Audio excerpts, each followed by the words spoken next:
যারা ডায়েটে আছেন অথবা সকাল ও রাতের জন্য হালকা কিছু খাবার খুঁজছেন আর অনেক বেশি স্বাস্থ্যকর, তারা কিন্তু আজকের রেসিপিটা ট্রাই করতে পারেন। একটা ব্রোকলি নিয়ে অর্ধেকটা পরিমাণ কেটে নেব। আমি আমার পরিমাণ মতো নিয়েছি, আপনারা আপনাদের পরিমাণ মতো করে কেটে নেবেন। আর এ সময় কিন্তু ব্রোকলি বাজারে অনেক বেশি পরিমাণে পাওয়া যায়। আমার ব্রোকলি সবজিটা অনেক বেশি পছন্দ। আমি তো ব্রোকলি দিয়ে মাঝে মাঝে এই রেসিপিটা বাসায় তৈরি করি। অল্প একটু পানি দিয়ে ব্রোকলিটাকে আমি হালকা একটু সিদ্ধ করে নেব, যাতে কাঁচা গন্ধটা চলে যায়। পুরোপুরি কিন্তু সিদ্ধ করা যাবে না। 2 টেবিল চামচ তেল দিয়ে অল্প একটু আদা কুচি দিয়ে আদাটাকে সুন্দর করে ভেজে নিতে হবে। তারপরে দেব 1 চামচের মতো রসুন কুচি। আদার ফ্লেভার পছন্দ না হলে স্কিপ করা যাবে।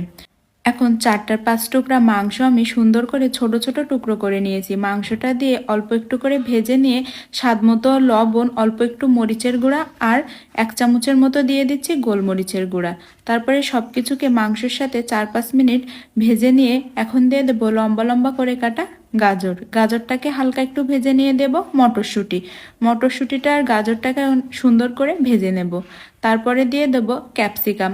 আপনারা যে কোনো কালারের ক্যাপসিকাম এখানে দিতে পারেন।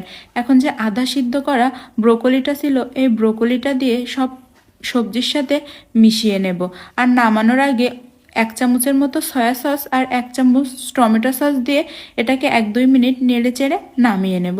টমেটো সস, সয়া সস আপনারা চাইলে স্কিপ করতে পারেন, অসুবিধা নয়। হয়ে গিয়েছে কিন্তু খুবই স্বাস্থ্যকর একটি সালাদ বা অনেক মজার একটি খাবার। যারা ডায়েটে আছেন আর রাতের খাবার বাচ্চাদের টিফিনে স্বাস্থ্যকর কিছু দিতে চাচ্ছেন, তারা এটা ট্রাই করতে পারেন। আমি তো মাঝে মাঝে সকালে অথবা রাতে এই খাবারটা তৈরি করে থাকি। আমার তো অনেক বেশি পছন্দ। রেসিপি ভালো লাগলে একটা শেয়ার করার অনুরোধ রইল, সাথে ইউটিউব